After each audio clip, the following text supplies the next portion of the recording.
Luc, chapitre 17.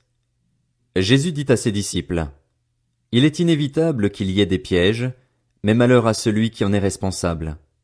Il vaudrait mieux pour lui qu'on attache à son cou une meule de moulin et qu'on le jette à la mer, plutôt qu'il ne fasse trébucher un seul de ses petits. Faites bien attention à vous-même. Si ton frère a péché contre toi, reprends-le et, s'il reconnaît ses torts, pardonne-lui. S'il a péché contre toi 7 fois dans une journée et que 7 fois dans la journée il revienne vers toi et dise: J'ai eu tort, tu lui pardonneras. Les apôtres dirent au Seigneur: Augmente notre foi. Le Seigneur dit: Si vous aviez de la foi comme une graine de moutarde, vous diriez à ce mûrier: Déracine-toi et va te planter dans la mer, et il vous obéirait. Si l'un de vous a un esclave qui laboure ou garde les troupeaux, lui dira-t-il, à son retour des champs: Viens tout de suite te mettre à table? Ne lui dira-t-il pas au contraire: Prépare-moi à souper, ajuste ta tenue pour me servir jusqu'à ce que j'aie mangé et bu. Après cela, toi, tu mangeras et tu boiras. A-t-il de la reconnaissance envers cet esclave parce qu'il a fait ce qui lui était ordonné? Je ne pense pas. Vous de même, quand vous avez fait tout ce qui vous a été ordonné, dites: Nous sommes des serviteurs inutiles, nous avons fait ce que nous devions faire. Alors qu'il se rendait à Jérusalem, Jésus passa entre la Samarie et la Galilée. Comme il entrait dans un village, 10 lépreux vinrent à sa rencontre. Ils se tinrent à distance et se mirent à lui dire: Jésus, Maître, aie pitié de nous.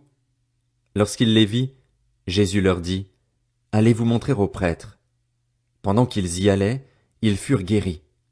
L'un d'eux, se voyant guéri, revint sur ses pas en rendant gloire à Dieu à haute voix. Il tomba le visage contre terre aux pieds de Jésus et le remercia. C'était un Samaritain. Jésus prit la parole et dit: Les 10 n'ont-ils pas été guéris? Et les 9 autres, où sont-ils? Ne s'est-il trouvé que cet étranger pour revenir et rendre gloire à Dieu? Puis il lui dit: Lève-toi, vas-y, ta foi t'a sauvé. Les pharisiens demandèrent à Jésus quand viendrait le royaume de Dieu. Il leur répondit: Le royaume de Dieu ne vient pas en se faisant remarquer.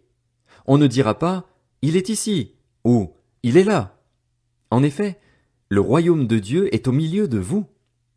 Puis il dit aux disciples: Un temps viendra où vous désirerez voir même un seul des jours du Fils de l'homme, et vous ne le verrez pas. On vous dira: Il est ici, il est là. N'y allez pas, n'y courez pas. En effet, tout comme l'éclair resplendit et brille d'une extrémité du ciel à l'autre, ainsi sera le Fils de l'homme dans son jour. Mais il faut auparavant qu'il souffre beaucoup et qu'il soit rejeté par cette génération. Ce qui est arrivé à l'époque de Noé arrivera de même au jour du Fils de l'homme.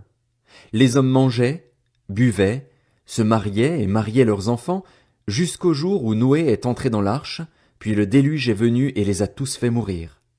Ce sera comme à l'époque de Lot. Les hommes mangeaient, buvaient, achetaient, vendaient, plantaient, construisaient, mais le jour où Lot est sorti de Sodome, une pluie de feu et de soufre est tombée du ciel et les a tous fait mourir. Il en ira de même le jour où le Fils de l'homme apparaîtra. Ce jour-là, que celui qui sera sur le toit et qui aura ses affaires dans la maison ne descende pas pour les prendre, et que celui qui sera dans les champs ne retourne pas non plus en arrière. Souvenez-vous de la femme de Lot.